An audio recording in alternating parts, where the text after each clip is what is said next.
On Mother's Day, I overheard my daughter-in-law, Sophia, planning my future. A retirement home, my bedroom becoming her gym. She called me forgetful in my own house. I simply held my pie, a quiet fire igniting within. They thought me frail, an inconvenience. They were terribly wrong. Like, share, and tell us where you're listening from.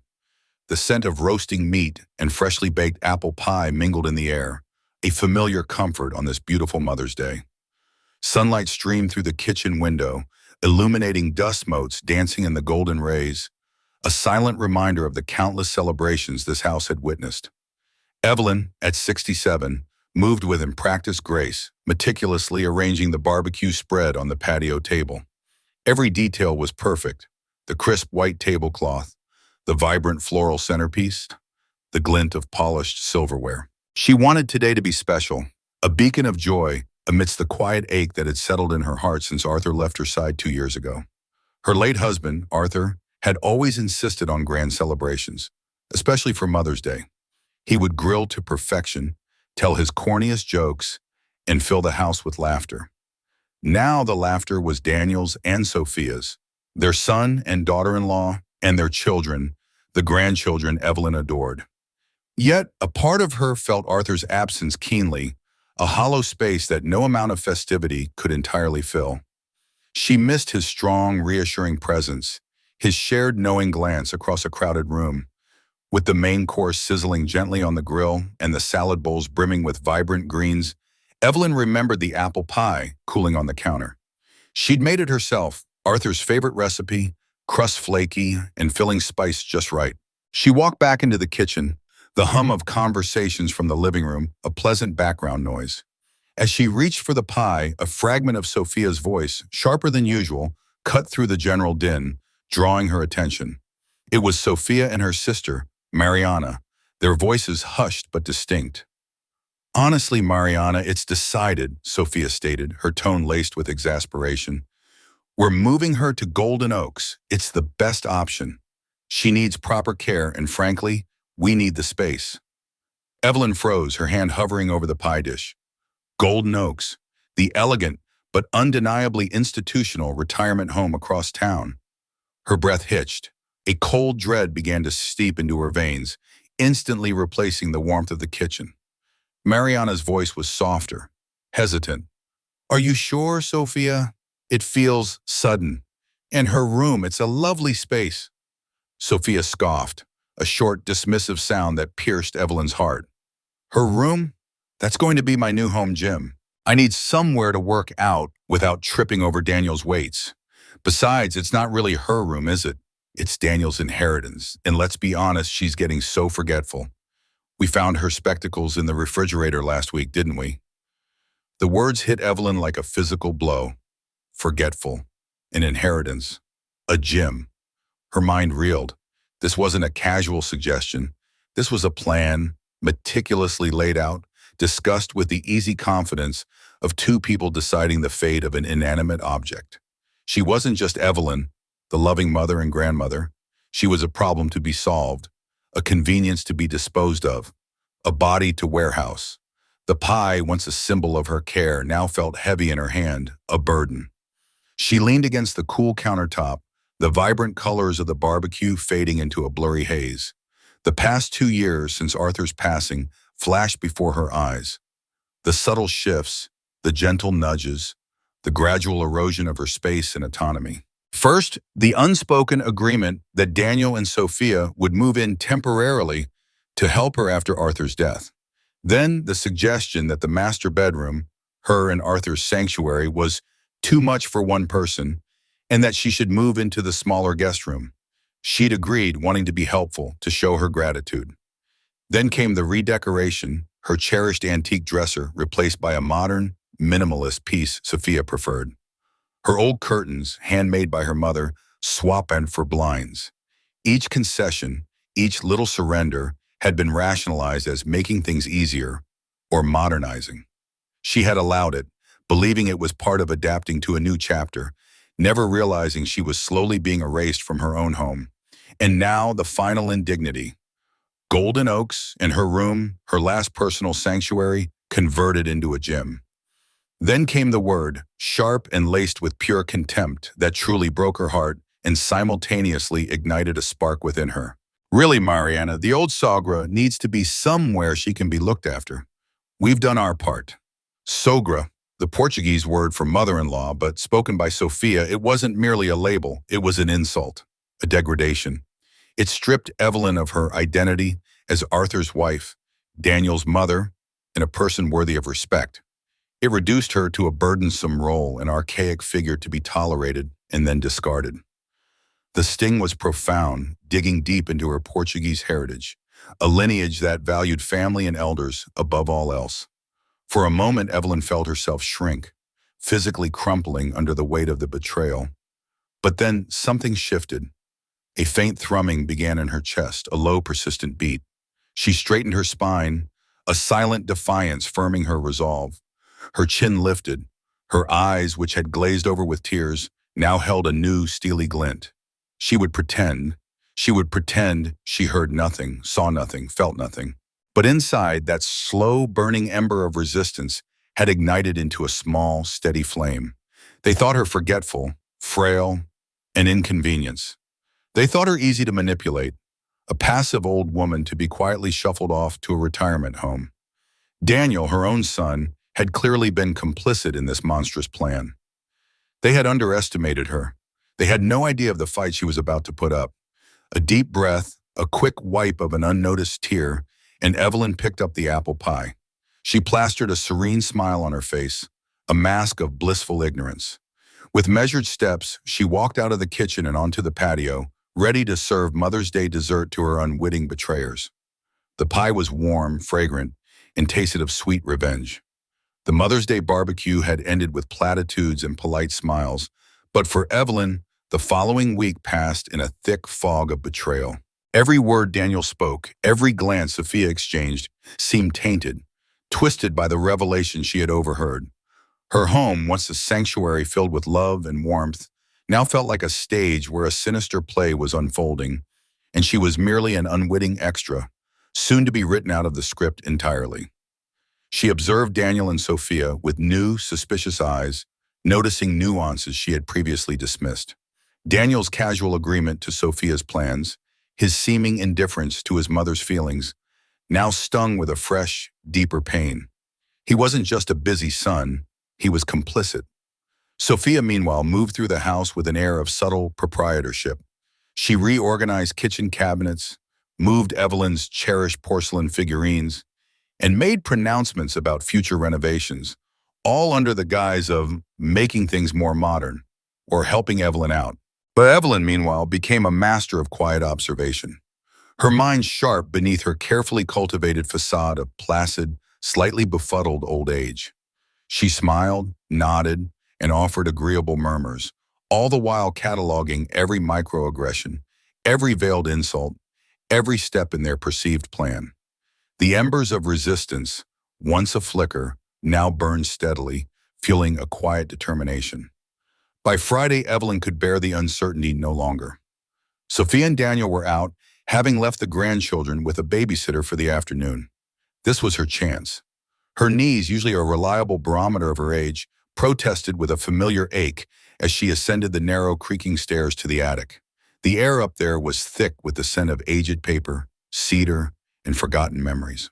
Dust motes danced in the slivers of light piercing the grimy window panes, illuminating a landscape of trunks, old furniture shrouded in white sheets, and boxes overflowing with the relics of a lifetime. Her mission was specific: Arthur's old filing cabinet. He had been a man of meticulous order, a trait Evelyn had sometimes found endearing, sometimes exasperating. She navigated the labyrinth of forgotten treasures, her fingers brushing against the rough fabric of her children's baby clothes, the smooth surface of Arthur's old fishing reels. Finally, nestled in a dim corner, beneath a pile of faded photo albums, stood the familiar olive-green metal cabinet. Its drawers, once pristine, now bore the scuffs and scratches of decades. With a grunt of effort, Evelyn pulled open the top drawer. It slid with a metallic groan, releasing a puff of dusty air. Inside, organized with Arthur's characteristic neatness, were files labeled taxes, insurance, medical records. Her gaze landed on a thick, slightly bulging folder at the very back, its tab boldly marked property. Her heart began to thump a little faster. With trembling fingers, she extracted it. Inside, among old utility bills and home repair receipts, was a single heavy vellum envelope. Her name, in Arthur's elegant script, was penned across its front, Evelyn Eleanor Winters. And within that envelope, nestled safely, was the original house title. A flood of memories washed over her, vivid and immediate, as if it had happened yesterday. 38 years ago, when they bought this very house, their first and only home. She remembered Arthur, his arm around her, as they stood on the empty lot, dreaming of their future.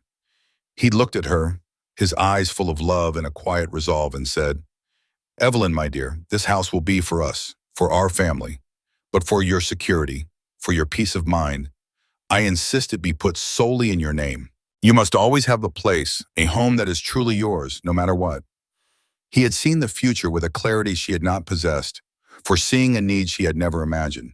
He had loved her fiercely, protectively. He had planned for her security, for her future. Now, with a surge of combined grief and fierce gratitude, Evelyn carefully opened the envelope. There, in stark, undeniable black and white, were the words, "Evelyn Eleanor Winters, sole owner." The legal document, signed, sealed, and official, stared back at her, a silent testament to Arthur's enduring love and foresight. Sophia's claim of Daniel's inheritance was a blatant, calculated lie. This house was hers. Just as the full weight of this revelation settled upon her, a sharp, echoing slam rattled the entire house. The distinct sound of a car door, followed by the crunch of tires on the gravel driveway, pierced the attic's silence. Sophia, she was home. Panic, cold and sharp, momentarily seized Evelyn. She quickly shoved the deed back into its envelope, tucked the envelope back into the property folder, and returned the folder to the filing cabinet. She then eased the drawer shut, the metallic rasp sounding alarmingly loud in the sudden quiet.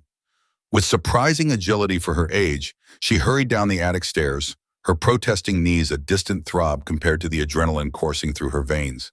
By the time she reached the landing, she could hear Sophia's light, quick footsteps entering the kitchen below. Evelyn smoothed her hair, adjusted her cardigan, and took a deep, steadying breath. She emerged from the hallway, feigning a look of mild surprise. "Oh, Sophia, you're back already?" she said, her voice remarkably even. "I was just doing a little light cleaning in the spare room. Dust gets everywhere, doesn't it?" She gestured vaguely toward the upstairs. Sophia barely glanced up from her phone. "Evelyn, really? You shouldn't be climbing around. You know, we really should look into getting you some help around here. A cleaner, perhaps, or someone to assist with heavier tasks." Her tone was saccharine, dripping with the condescension that, just days ago, Evelyn might have tolerated. Now, it grated. Some help. Evelyn recognized the phrase immediately. It wasn't about her well-being. It was the first step. A cleaner today, a caregiver tomorrow, a full-time companion to monitor her every move, culminating in Golden Oaks. They were paving the way, slowly eroding her independence. Evelyn offered a sweet, non-committal smile. "Oh, that's very kind of you to suggest, dear. I'll think about it." Her outward demeanor remained calm, almost docile, but inside her mind was a flurry of sharpened edges and hardening resolve.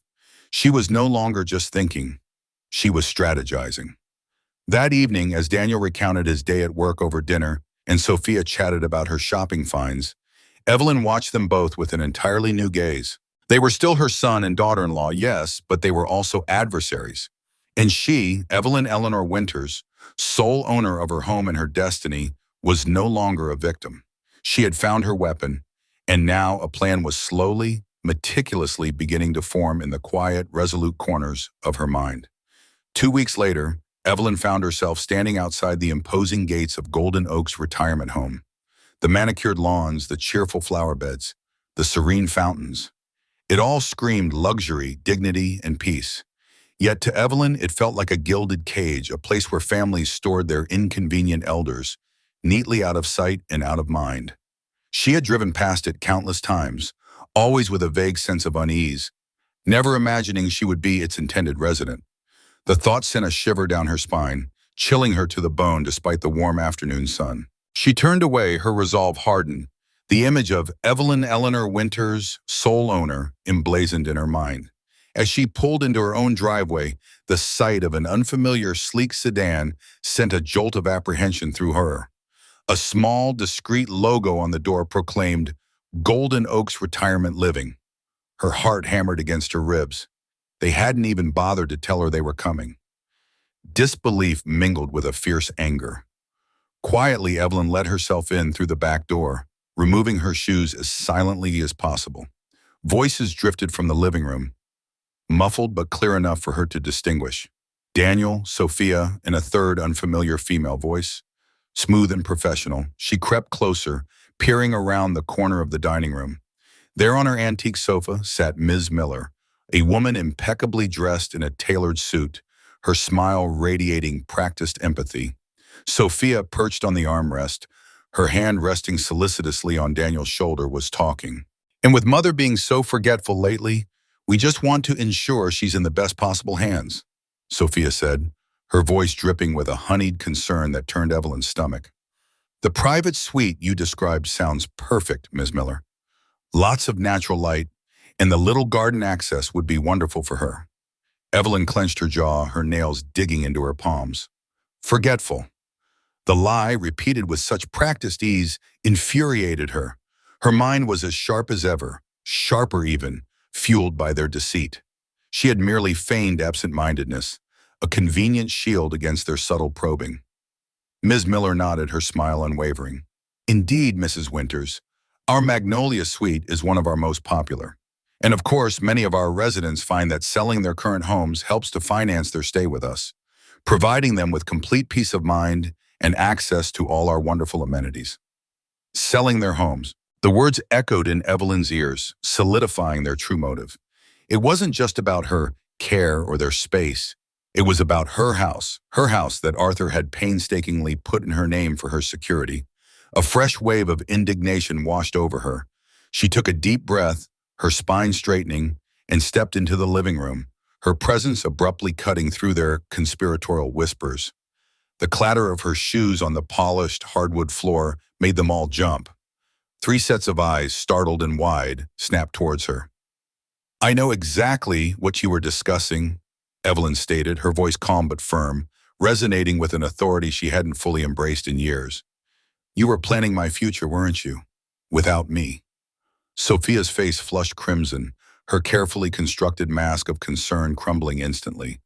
Daniel looked caught, a deer in headlights.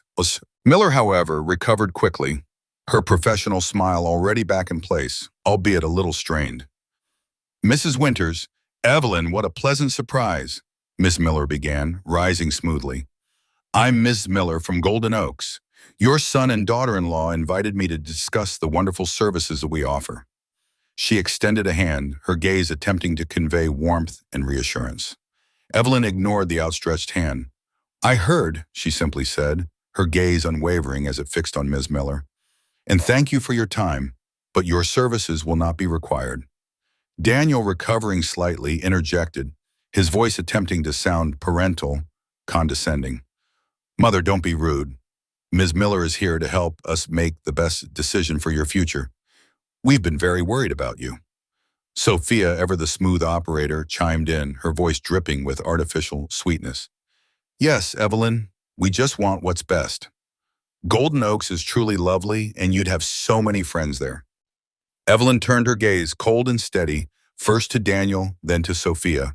My health is perfectly fine, Daniel. My mind is perfectly sound, Sophia, and I am quite capable of making my own decisions about my future. Ms. Miller, I believe your car is waiting. The finality in her tone, coupled with the unexpected firmness, left no room for argument. Ms. Miller, sensing the sudden shift in power dynamics, offered a polite but obviously forced smile, gathered her materials, and exited, muttering apologies about having to leave. The moment the front door closed, Sophia exploded. Evelyn, that was incredibly rude. How could you embarrass us like that? We were just trying to help. Evelyn merely raised an eyebrow, a chilling calm about her. Help? Is that what you call it? Because what I heard on Mother's Day, Sophia, was you discussing moving me to Golden Oaks so you could turn my bedroom into your gym. and referring to me as the old Sagra while you were at it. Sophia's face paled, then flushed even deeper than before. Daniel, who had been about to speak, snapped his mouth shut. The air crackled with unspoken tension. "Mother, that's not fair," Daniel stammered, trying to mediate, trying to regain control of a situation that had spiraled wildly out of his grasp. "You must have misunderstood. Sophia would never." "I misunderstood nothing," Evelyn cut him off, her voice suddenly weary but resolute. "I heard every word, and let me make this abundantly clear to both of you. I am not going anywhere. This is my home. I am healthy, and I am staying right here." She paused, letting the words hang in the air, weighted with unspoken consequence. "Now, if you'll excuse me, I need to make some tea." She turned and walked toward the kitchen, leaving them stunned and speechless in the living room. Her heart still pounded, but beneath the fear and anger, a powerful sense of liberation surged. The truth was out. The battle lines were drawn. That evening, Evelyn lay in bed, the day's confrontation replaying in her mind. A faint murmur of voices drifted from Daniel and Sophia's bedroom. She couldn't make out the exact words at first, but Sophia's hushed, urgent tone was unmistakable. Then, a fragment cut through the quiet. "She knows, Daniel. She knows everything. We need to accelerate the timeline." Evelyn closed her eyes. It was a confirmation, a conspiracy. They wouldn't back down. They would merely escalate. A shiver ran through her, but it was quickly replaced by a cold, hard resolve. She couldn't fight them alone. Arthur had left her this house, this legacy, and she would protect it. But she needed help. She needed a different kind of strength, a strategic mind. Reaching for her phone, Evelyn scrolled through her contacts until she found the name she was looking for. Beatrice, her oldest friend, sharp as a tack, and with a network of connections. This wasn't just about her anymore. It was about standing her ground. With a steady hand, and she pressed call. The next morning, Evelyn met Beatrice at their favorite coffee shop, a cozy little place with mismatched chairs and the comforting aroma of brewing beans. Beatrice, her eyes sparkling with intelligence and her silver hair impeccably styled, listened intently, her hand periodically reaching across the table to squeeze Evelyn's.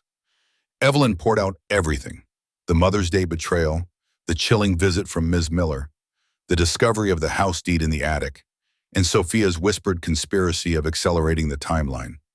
She recounted Arthur's foresight, his protective love, and her own naive trust in Daniel. "Oh, Evelyn, my dear," Beatrice murmured, her expression a mix of anger and concern. "They're not just trying to move you out. They're trying to rob you blind. Your house, your security. It's despicable." Evelyn nodded, a lump forming in her throat. "I know, Bea. I feel foolish. I trusted Daniel. He's my son. How could he?" Beatrice shook her head. "Greed, my friend, can twist even the best intentions. You need proper legal counsel. My nephew, Marcus Hayes, he's an estate attorney. Brilliant young man, completely trustworthy. He'll know exactly what to do." A wave of relief washed over Evelyn. "Marcus? Yes, I remember him. A clever boy. Do you think he can help?" "He can, and he will," Beatrice affirmed. "But first, Evelyn, you need to gather all your financial documents. Bank statements, pension information, anything related to your assets, everything in. Do you have access to all of it?" Evelyn's brow furrowed. "Well, after Arthur passed, Daniel offered to help me manage everything. He said it was too much for me to handle alone, with all the grief. He's been handling all the bills, the investments. I just signed what he told me to sign. I haven't really looked at anything properly since." The admission felt like a confession, a testament to her unwitting vulnerability. A cold knot formed in her stomach as the extent of her trust in Daniel's potential betrayal began to sink in. Beatrice's expression hardened. "That's precisely why you need to find everything, every single piece of paper. The more information Marcus has, the better he can protect you. Don't tell Daniel or Sophia anything. This needs to be done quietly." Armed with a new sense of purpose, Evelyn returned home. The house felt different now, no longer a haven, but a battlefield. She waited until Daniel and Sophia were both out, leaving the grandchildren at school and preschool. Her target? Arthur's old home office. It had once been a sanctuary of books in quiet contemplation, but since Arthur's death, It had slowly been taken over, becoming a dumping ground for Daniel's work papers and Sophia's various craft projects. It was a chaotic mess, a visual representation of how her life had been subtly encroached upon. She closed the door firmly behind her heart thumping. The task was daunting. She began systematically, moving piles of documents, old magazines, and Sophia's yarn baskets. It felt like an invasion, but she reminded herself that she was the rightful owner. She searched the dusty shelves, the cluttered desk drawers, the forgotten corners. Finally, tucked away in the back of a filing cabinet, hidden beneath a stack of Daniel's old tax returns, she found it. A thick manila folder, surprisingly clean, simply labeled Mom. Her breath hitched. Inside, meticulously organized, were her recent bank statements, pension details, and investment portfolio summaries. And tucked amidst them, a document that made her blood run cold, a power of attorney form, signed by her, dated just a few weeks after Arthur's funeral. She remembered signing it. Daniel had told her it was just routine paperwork to help him manage her estate and simplify things during her grief. She had trusted him implicitly. Evelyn's hands trembled as she pulled out her phone and began photographing every single document, every statement, every page of the power of attorney. She zoomed in on dates, signatures, and transaction details, her mind racing. The numbers blurred together, but even a cursory glance suggested movements she couldn't explain. As she was about to replace the folder, something else caught her eye. Tucked beneath the Mom folder, almost as an afterthought, was a small spiral-bound notebook. It was Sophia's. Curiosity, sharp and undeniable, compelled her to open it. Inside, in Sophia's neat, precise handwriting, was a detailed inventory. Not just of Evelyn's possessions, but of everything in the house. Itemized lists of furniture, art, jewelry, even kitchen appliances, each with an assigned dollar amount next to it. Arthur's grandfather clock, $10,000. Evelyn's diamond solitaire, $5,000. Antique dining table, $8,000. It was a chilling testament to their meticulous planning, a price tag on her life, on her memories, on Arthur's legacy. It wasn't just the house they wanted, it was everything within it. Just as the full horror of Sophia's inventory settled in, the distinctive sound of a car pulling into the driveway shattered the quiet. Sophia. She was back earlier than expected. Panic surged.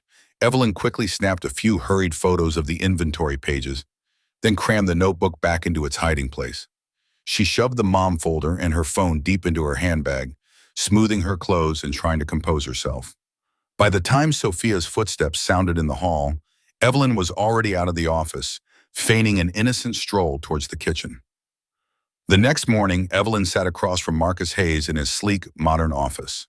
Marcus, a man in his late 30s with intelligent, kind eyes and a reassuring demeanor, listened patiently as Evelyn recounted her discoveries, laying out the photographic evidence of the house deed and Sophia's inventory. He examined each document with a focused intensity. "Mrs. Winters," Marcus began, his voice calm but firm, "the house deed is unequivocally in your name. There's no ambiguity there. This house is yours, and Daniel has no immediate claim of inheritance while you're alive and well." A wave of relief washed over Evelyn, but it was quickly replaced by a fresh surge of anxiety as Marcus continued, his expression darkening slightly. "However, these financial statements, this is concerning." He tapped a printout of one of her bank statements, zoomed in on a series of transactions. "This power of attorney form you signed gave Daniel significant control over your finances, and it appears he's used it. There have been several large transfers out of your primary savings account and investment funds over the past 2 years." Evelyn's heart sank. "Transfers? How much?" she whispered, dreading the answer. Marcus looked up, his gaze meeting hers with genuine concern. "Approximately $157,000, Mrs. Winters, transferred in various amounts, but consistently over the last 24 months. The funds were largely moved into an account in Daniel's name. Were you aware of these transfers? Were they for expenses you authorized or incurred?" Evelyn shook her head slowly, tears welling in her eyes. "No," she choked out. "No, I had no idea. That money, that was for my long-term care. Arthur and we had saved it specifically for that, for any medical needs, so I would never be a burden. So I would always be secure. The realization hit her with devastating force. Daniel hadn't just planned to move her out of her home. He had systematically drained her savings, leaving her financially vulnerable, making the idea of golden oaks or any institutional care a necessity rather than a choice. The betrayal was deeper, more calculated, more cruel than she had ever imagined. If you're gripped by Evelyn's fight, don't miss a single twist. Like this video, share it with someone who loves a good revenge story, and subscribe to hear how Evelyn turns the tables on her deceitful family. The revelation of the stolen money hit Evelyn with a force far greater than the initial betrayal about the house. This wasn't just about greed for property, it was about the callous theft of her financial security, the very foundation Arthur had so carefully laid for her future. The $157,000.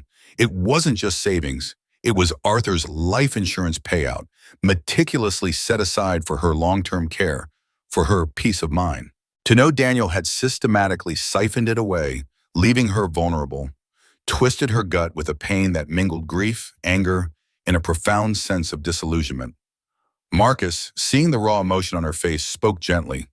"Mrs. Winters, we need to act quickly to secure your remaining assets. First, we'll open new bank accounts in your name alone and redirect all your incoming funds, pension, any dividends, there. Crucially, we must immediately revoke Daniel's power of attorney. I can draft the necessary documents today." Evelyn nodded, her voice tight. "Do it, Marcus. All of it." "There's also the matter of the stolen funds," Marcus continued, his expression grim. "Given the amount and the circumstances, this constitutes financial elder abuse. We could press charges, Mrs. Winters." The phrase hung heavy in the air. Financial elder abuse. Pressing charges. Jail her son. The thought made Evelyn flinch, a deep-seated maternal instinct recoiling from the idea of putting Daniel behind bars. Even after all this, the notion of him facing criminal prosecution was agonizing. "No," she said, her voice barely a whisper.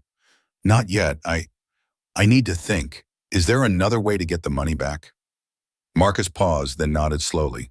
"We can pursue it through civil court, a lawsuit to recover the funds. It's a longer process, but it wouldn't involve criminal charges. But first, let's focus on securing your present and future. And Mrs. Winters, I'd strongly advise you to change the locks on your home as soon as possible, and perhaps consider a small security system." Evelyn spent the next few days in a blur of activity, Marcus guiding her through the intricate process of setting up new accounts, redirecting her pension, and formally revoking Daniel's power of attorney. The paperwork was endless, the details exhaustive, but Evelyn found a strange solace in the meticulousness of it all. Each signature, each transfer, felt like a small act of rebellion, a reclaiming of her stolen independence. She even ordered a discreet wireless security camera system to be installed by a trusted friend of Beatrice's, with her own hidden access. She found herself seeking refuge at Beatrice's house more and more, needing the clarity and moral support her best friend provided. Over steaming cups of tea, Evelyn confessed her hesitation about pressing charges against Daniel. "I can't bring myself to send him to jail, B," she admitted, tears welling in her eyes. "He's still my son." Beatrice listened, then said, "I understand, Evelyn, but they've betrayed you utterly. They see you as an obstacle, a bank account, a burden. You need to make them leave, Evelyn. Not just for your peace of mind, but to protect what Arthur worked so hard to give you. And to be honest, I think they've been living off your money for a while now. They've grown entitled. Use that against them." Evelyn thought about Sophia's inventory, the meticulous valuation of her possessions. She thought about Daniel's casual indifference. Entitlement. Yes, that was the word. A new resolve hardened in Evelyn's heart. "You're right," she said, her voice firming. "I will make them leave, but not with a lawsuit. Not yet. I'll fight fire with fire." She would play the part, the increasingly frail, forgetful mother-in-law, letting them believe their plan was succeeding, all while quietly preparing her counterattack. Back home, Evelyn maintained her facade. She misplaced her spectacles more often, forgot appointments, and occasionally wandered around the house with a puzzled expression. Daniel and Sophia predictably took the bait. Evelyn began to overhear snippets of their conversations, hushed tones from the living room revealing their escalating plans. "It's getting worse, Daniel," Sophia whispered one afternoon, her voice feigning deep concern. "She left the garden hose running for hours today.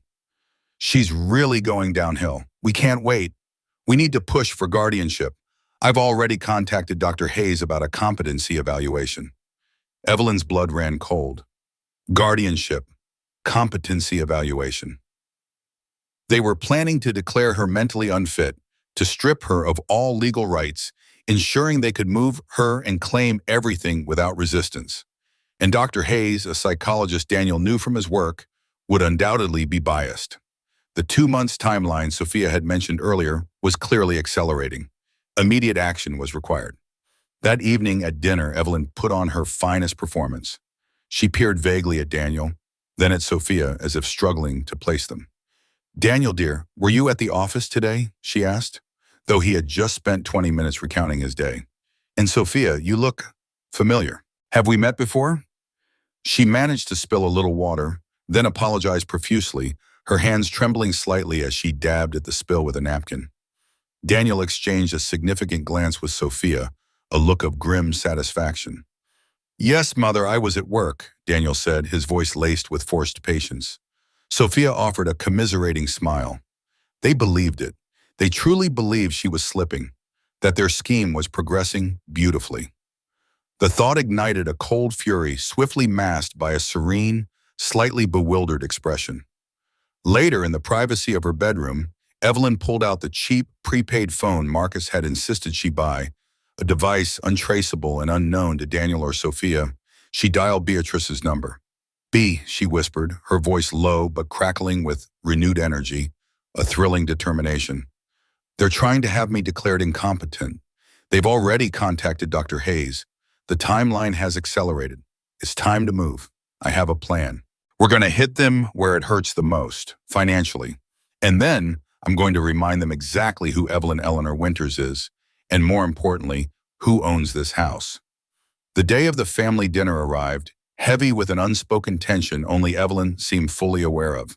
She had been informed, with saccharine sweetness, that Dr. Hayes and Ms. Evans from Golden Oaks would be joining them to discuss her future care options. It was not a dinner, it was an ambush. Evelyn, however, walked into the dining room with a demure smile, her heart a drumbeat of anticipation. She wore her favorite pearl necklace, Arthur's last gift, a silent token of strength. The table was set impeccably, a final theatrical flourish by Sophia. Dr. Hayes, a man with a beyond reassuring demeanor, and Ms. Evans, radiating professional empathy, sat opposite Evelyn. Daniel looked uncomfortable, but Sophia was in her element, directing the conversation with practiced ease. "Mother, we're just so concerned about you," Daniel began, his voice soft, almost paternal. "Your memory has been a little challenging lately. We just want you to be somewhere safe, somewhere you'll be looked after properly." Sophia chimed in, her voice dripping with artificial warmth. "Yes, Evelyn, Golden Oaks truly is a wonderful place. Ms. Evans was just telling us about their amazing activities. And Dr. Hayes here, he can confirm that a little extra support would be so beneficial for your cognitive health." Dr. Hayes nodded, his gaze professional yet unsettling. "Indeed, Mrs. Winters, early intervention is key. A supportive environment can do wonders for maintaining mental clarity." Evelyn maintained her meek facade, her hands clasped delicately in her lap. "Oh, my dears," she said, her voice a little shaky. "It all sounds so lovely, but it must be terribly expensive, wouldn't it? In my home, it's been such a comfort since Arthur passed." She let her voice quiver slightly, her eyes fluttering with feigned anxiety. "I don't know how I could afford such a place, especially if I had to sell my home." She looked genuinely distressed, a performance worthy of an Oscar. Sophia and Daniel exchanged a knowing glance. Ms. Evans, sensing an opening, leaned forward. "Many of our residents do choose to sell their homes, Mrs. Winters. It provides them with the financial freedom to enjoy all the amenities Golden Oaks has to offer, without any worry." A pause hung in the air, thick with their unspoken expectations. Evelyn took a slow, deliberate breath. Then something within her shifted. The meekness vanished, replaced by a steel that chilled the room. Her eyes, once fluttering, now fixed on them with unwavering intensity. Actually, Evelyn said, her voice no longer quavering, but clear and strong, cutting through the manufactured politeness. That won't be necessary. She reached into her handbag, a movement so swift and purposeful it startled them all. With a flourish, she pulled out the vellum envelope and extracted the house deed. She laid it flat on the pristine white tablecloth, pushing it towards them. "This house," Evelyn declared, her voice ringing with undeniable authority, "belongs to me, solely to me. Arthur, my beloved husband, had the foresight to put it entirely in my name. Evelyn Eleanor Winters, not jointly with him, not for Daniel as an inheritance. For my security, for my future. This home is mine." Silence descended, heavy and suffocating. Daniel's jaw dropped. Sophia's face went white, then mottled with crimson. Dr. Hayes looked visibly uncomfortable and Ms. Evans paled, her professional smile completely gone. Evelyn didn't stop there. Her gaze sharpened, first on Dr. Hayes. "And you, doctor? You were contacted to perform a competency evaluation on me, weren't you? Without my knowledge or consent. That, sir, is not only unethical, but potentially illegal. I believe I am perfectly competent to make my own decisions, as this deed clearly shows." Then she turned to Ms. Evans. "And you, Ms. Evans, representing Golden Oaks, are complicit in this scheme to commit an elderly woman under false pretenses, and then convince her to sell her only asset. I'm quite certain your institution would be very interested to hear about these predatory practices." Dr. Hayes, mortified, stammered, "Mrs. Winters, I assure you I was simply performing a preliminary consultation." Ms. Evans, gathering her handbag, mumbled, "I think there's been a misunderstanding." "No misunderstanding," Evelyn stated coldly. "Just a clear attempt to defraud and manipulate. I suggest both of you leave immediately." The two professionals, sensing the ground collapsing beneath them, made hasty excuses and practically fled, leaving Daniel, Sophia, and Evelyn alone in the suddenly charged silence. The remnants of the untouched dinner sat between them, a symbol of their broken family. Evelyn turned to Sophia, her voice still strong, but imbued with a deep, cutting anger. "Sophia, do you remember Mother's Day, when you discussed moving me out so you could have a gym, and called me the old Sogra?" Sophia stammered, "Evelyn, I never meant—" "And Daniel," Evelyn continued, her gaze shifting to her son, whose face was a mask of shock and shame. "My son, do you remember the $157,000 you systematically transferred from my accounts using the power of attorney I entrusted you with? The money Arthur and I saved for my future care? My life insurance?" Daniel looked utterly devastated, his composure shattering. "Mother, I can explain." "There's nothing to explain," Evelyn cut him off. "I have proof. My lawyer, Marcus Hayes, is ready to file charges for financial elder abuse. Unless, of course, we can come to an arrangement." Sophia gasped. Daniel looked as if he might faint. "Here's the arrangement," Evelyn stated, her voice unwavering. "You have 60 days. 60 days to find a new place to live and move all of your belongings out of my house. And I mean all of your belongings. Do not touch anything that belongs to me or Arthur, or that you found in Sophia's little inventory. If so much as a teacup is missing, Marcus will be filing those charges immediately." She rose from the table, her posture regal, commanding. "As for the money, Daniel, you will repay every single penny of the $157,000. Marcus will provide you with a repayment schedule with interest. Miss a payment and the charges will be filed. You will not bankrupt me." She looked at them both, her face etched with a pain that transcended anger. "You betrayed my trust. You tried to steal my home and my future. You underestimated me." With that, Evelyn picked up her handbag. "I have a dinner engagement with Beatrice. I'm sure you two have much to discuss." As she walked out the door, the adrenaline, which had carried her through the confrontation, finally began to catch up. Her hands trembled slightly, and a wave of exhaustion washed over her. But beneath it, a profound sense of liberation bloomed. 6 months later, Evelyn sat on her porch swing, sipping a cup of herbal tea. The house was hers again, filled with the comfortable silence she had always cherished. Daniel, humbled and chastened, visited weekly, dropping off a check for his repayment and spending a quiet hour with her, slowly trying to mend the irreparable damage. Sophia and the children had moved out, the absence of their chaotic energy a palpable peace. Evelyn had even taken down the heavy drapes Sophia had installed, letting the sunlight flood the living room once more. Beatrice was on the phone, buzzing with plans for a trip to Portugal. "We deserve it, Evelyn. A cruise, perhaps. Just us." Evelyn smiled, a genuine, radiant smile. "That sounds absolutely wonderful, Bea," she said, looking out at her blooming rose garden. She felt Arthur's presence, a warmth in her heart. He would have been proud. She had reclaimed her home, her dignity, and her future. It belonged to her alone, just as Arthur had always intended.